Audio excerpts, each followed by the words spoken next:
Je suis Laura Mar, Alexandre Val. Je travaille pour ECHO depuis février 2011.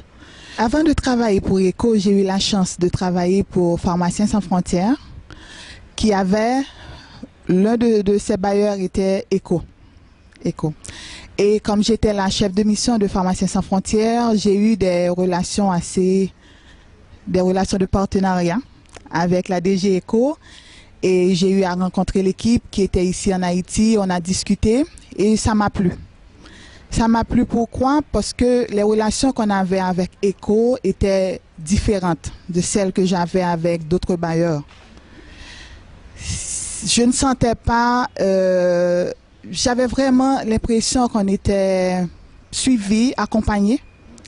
Et non pas, voilà, on recevait de l'argent et puis on se débrouillait pour dépenser l'argent. C'était pas ça.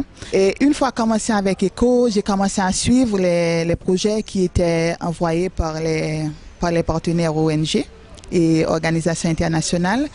Et là, on analysait les demandes de financement. On regardait les demandes, on regardait la cohérence de ces demandes. On entrait en dialogue avec ses partenaires. On discutait pour mieux comprendre ce qu'ils souhaitaient. Et s'ils doivent réviser la proposition, on le fait avec les partenaires. Et comme ça, on s'assure que l'argent qui sera utilisé pour aider les gens qui sont dans le besoin est bien utilisé.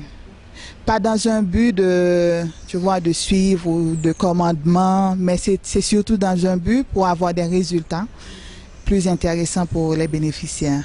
Et c'est un travail intéressant parce que on ne reste pas à analyser les projets, mais on va également sur le terrain, on va rencontrer les bénéficiaires, on va regarder si les bénéficiaires sont satisfaits, on rencontre de façon directe ou indirecte, on regarde s'il y a un impact de ce que nous finançons et comment on peut améliorer les interventions de la DG ECHO.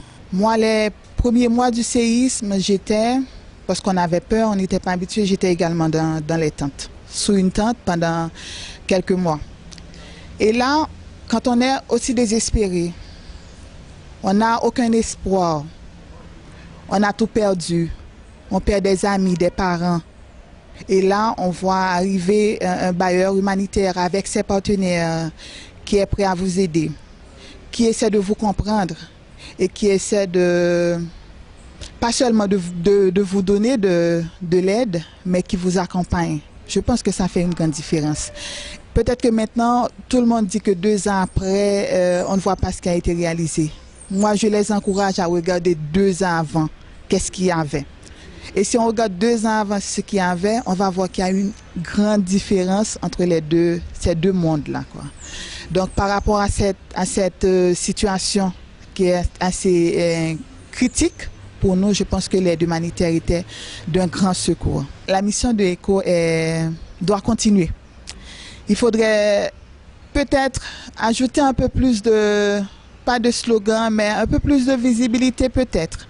Parce que les gens ne savent pas toujours que ECHO est là. Peut-être c'est ce qui nous manque. Et il faudrait peut-être qu'on continue à travailler sur ce côté-là, sans changer son objectif qui était déjà de sauver des vies, sauver les gens vulnérables.